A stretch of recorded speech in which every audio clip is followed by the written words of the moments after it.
మందేసి భర్త ఇంటికి పోతే భార్య ఏం చేస్తుంది?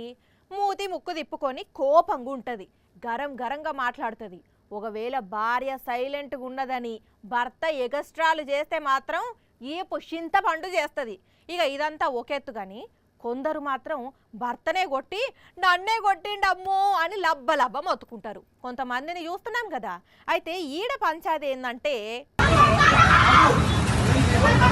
భార్యాభర్తల మధ్య పంచాదన్నారు. తీరా అక్కను చూస్తేనేమో వైన్స్ దుకాణం దగ్గర ఎవరినో తిడుతున్నది. ఇంతకు ఏమైంది, ఆమె భర్తకు మందమ్మినరానికి ఇట్లా గదమాయిస్తున్నదా అంటే కాదు, తన భర్తకు మద్దతుగా మాటలతోని వైన్ షాప్ వాళ్ళను ఉతికారేస్తున్నది.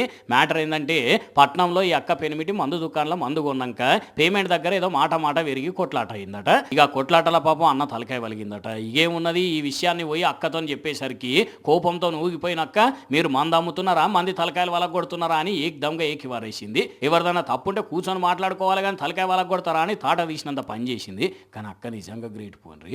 ఎవరన్నా అయితే బయట పంచాయతీ పెట్టుకొని వస్తే వాళ్ళని రెండు మాటలని ఇంట్లో కూర్చోబెడతారు. అట్లాంటిది అక్క అంత కోపంతో వచ్చి వైన్స్ దగ్గర పంచాయతీ పెట్టిందంటే భర్త మీద పాయరం ఎక్కువనే అక్కకు. ఈ ముచ్చటి ఇట్లుంటే గిజ్జుడండి, కామారెడ్డి జిల్లా బాన్సువాడలో నా భార్య నన్ను దినం కొడుతున్నది, రోజుకొక్క 90 కూడా తాగనిస్తలేదు అని అంగి లేకుండానే స్టేషన్కి వచ్చి ఫిర్యాదు చేసిండు. ఈయన తాల్తీ సక్కదనం గింతగానంద అయినాక ఏ ఆడవాళ్ళైనా ఎందుకన్నారు కానీ అక్కడనేమో భర్తను అన్యాయంగా కొట్టిండ్రని వైన్ షాప్ ముందు అక్కలోలి చేస్తే ఇక్కడనేమో భర్త గట్టిగా తాగుతున్నాడని కొట్టింది. ఇగో ఇట్లా నడుస్తున్నాయి పంచాదులు. ఎక్కడి మందో ఏమో పోండి.